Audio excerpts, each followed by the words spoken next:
संसद का शीतकालीन सत्र शुरू हो गया है। इसमें 10 नए बिल पेश किए जाने हैं, कुछ पुराने बिल पास कराए जाने हैं। 1 दिसंबर को पहले दिन वित्त मंत्री निर्मला सीतारमण ने लोकसभा में हेल्थ सिक्योरिटी से national security cess bill 2025, central excise amendment bill 2025 और मणिपुर गुड्स एवं services tax second amendment bill 2025 पेश किए। 19 दिसंबर तक ये सत्र चलेगा। इसमें 10 नए बिल जो पेश किए जाने हैं उनमें कई बेहद अहम और विवादित भी हैं। सबसे अहम है एटॉमिक एनर्जी बिल यानी परमाणु ऊर्जा बिल। इसके माध्यम से इस क्षेत्र में पहली बार प्राइवेट प्लेयर को एंट्री दी जा रही है, यानी पहली बार निजी कंपनियां जिनमें भारतीय और विदेशी कंपनियां तक शामिल हैं उन्हें परमाणु संयंत्र लगाने की अनुमति दी जा रही है। विपक्ष को इस पर कड़ा ऐतराज है। विपक्ष का मानना है कि इससे राष्ट्रीय सुरक्षा को खतरा हो सकता है, परमाणु दुर्घटना की आशंकाएं भी बढ़ सकती हैं और नागरिक सुरक्षा दायित्व कानून को भी ढीला किया जा सकता है। आप जानते हैं कि फिलहाल देश में सभी परमाणु संयंत्र सरकार के नियंत्रण वाली कंपनियों के पास हैं, खासतौर से एनपीसीआईएल इसे बनाती और चलाती है। दूसरा अहम और विवादित बिल है शिक्षा को लेकर, higher education commission of India bill.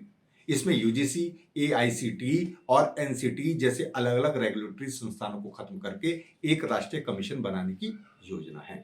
सरकार का कहना है कि इससे उच्च शिक्षा व्यवस्था अधिक सुगम और प्रभावी होगी। इसे लेकर मुख्य आपत्ति यह है कि इससे राज्य की भूमिका कम हो जाएगी और केंद्र की भूमिका बढ़ जाएगी। यूजीसी जैसे संस्थान खत्म होने से असंतुलन बढ़ेगा और निजीकरण को बढ़ावा मिलेगा।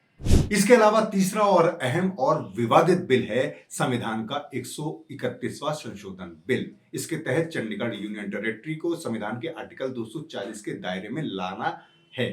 इससे होगा क्या? इससे केंद्र सरकार का दखल वहां बढ़ जाएगा।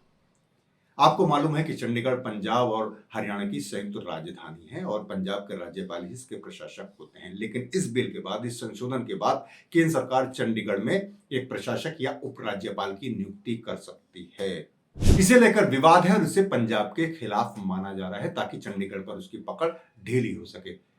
इसी को लेकर पंजाब के सभी मुख्य दल विरोध में हैं। यहां तक कि बीजेपी के भीतर भी विरोध के स्वर उठ रहे हैं।